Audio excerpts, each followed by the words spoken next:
আসসালামু আলাইকুম। আমার ইউটিউব চ্যানেল থেকে আপনাদেরকে স্বাগত জানাচ্ছি। অনেকে জানতে চেয়েছেন যে অনলাইনে জন্ম নিবন্ধন আবেদন করার পর কিংবা সংশোধনের আবেদন করার পর কিভাবে আবেদনপত্র প্রিন্ট করব।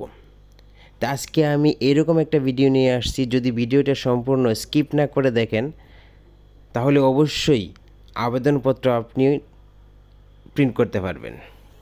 তো চলুন কিভাবে আপনি আপনার আবেদনপত্রটা প্রিন্ট করবেন।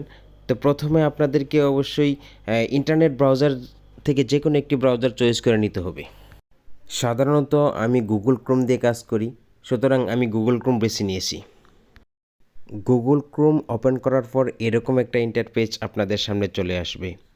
সার্চ বারে লিখতে হবে bdris.gov.bd।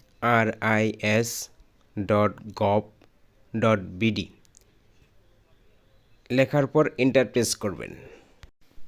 এইরকম একটা ইন্টারফেস আপনাদের সামনে চলে আসবে। এখান থেকে আপনারা জন্ম নিবন্ধন আবেদনপত্র প্রিন্ট করুন, এখানে ক্লিক করবেন।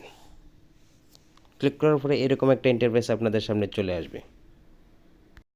এখান থেকে আমি জন্ম নিবন্ধনের সংশোধনের আবেদনপত্র প্রিন্ট করব, সুতরাং আমি সংশোধনের আবেদনপত্র সিলেক্ট করছি।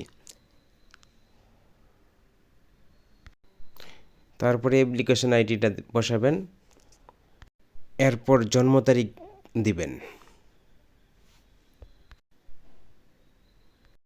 এরপর প্রিন্ট অপশনে ক্লিক করবেন। আপনার আবেদনটা প্রিন্ট করে নেবেন। আমার ভিডিওটি দেখে যদি উপকৃত হয়ে থাকেন তাহলে অবশ্যই লাইক, কমেন্ট, শেয়ার করবেন।